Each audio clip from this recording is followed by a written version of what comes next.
My dear brothers, I have come before all of you today with a heavy heart. All of you know how hard we have tried, but it is a matter of sorrow that the streets of Dhaka, Chattogram, Khulna, Rajshahi and Rangpur are today being spattered with the blood of my brothers. And the cry we hear from the Bengali people is the cry for freedom, a cry for survival, a cry for our rights. You are the ones who brought about an Awami League victory so you could see a constitutional government restored. The hope was that the elected representatives of the people sitting in the National Assembly would formulate a constitution that would assure that the people of their economic, political and cultural emancipation. But now, with great sadness in my heart, I look back on the past 23 years of history and see nothing but a history of the shedding of the blood of the Bengali people. Ours has been a history of continual lamentation, repeated bloodshed and innocent tears. We gave blood in 1952. We won a mandate in 1954, but we were still not allowed to take up the reins of this country. In 1958, Ayub claimed martial law on our people and insulted us for the next 10 years.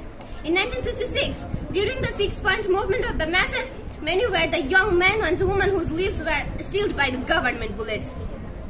After the downfall of Ayub, Mr. Yahya Khan took over with the promise that he would restore constitutional rule, that he would restore democracy and return power to the people. We agreed. But you all know of the events that took place after that. I ask you, are we the ones to blame? As you know, I have been in contact with President Yahya Khan as leader of the majority party in the National Assembly. I asked him to set February 15 as the day for its opening session. He did not accede to the request I made as the leader of the majority party. Instead, he, along with the delay requested by the minority leader Mr. Bhutto, and announced that the assembly would be convened on the 3rd of March. We accepted that, agreed to join the deliberations. I even went to the extent of saying that we, despite our majority, would still listen to any sound ideas from the minority, even if it were a lone voice. I committed myself to the support of anything to bolster the restoration of a constitutional government. When Mr. Bhutto came to Dhaka, we met, we talked, he left, seeing that the doors to negotiation were still open. Maulana Noorani and Maulana Mufti were among those West Pakistani parliamentarians who visited Dhaka and talked with me about an agreement on a constitutional framework. I made it clear that could not agree to any deviation from the 6 points.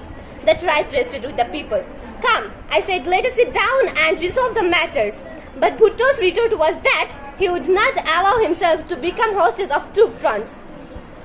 He predicted that if any West Pakistani members of parliament were to come to Dhaka, the assembly would be turned into a slaughterhouse. He added that if anyone were to participate in such a session, a countrywide agitation would be launched from Peshawar to Karachi and the ever business would be shut down in protest. He turned his guns on my helpless people, a people with no arms to defend themselves. These were the same arms that had been purchased with our own money to protect us from the external enemies. But it is my own people who are being fried upon today. In the past each time where the numerically largest segment of Pakistan's population tried to assert our rights and control our destiny. But they conspired against us and pounced upon us. You must prepare yourselves now with what little you have for the struggle ahead. Since we have given blood, we will give more of it. But inshallah, we will free the people of this land. The struggle this time is for emancipation. The struggle this time is for independence.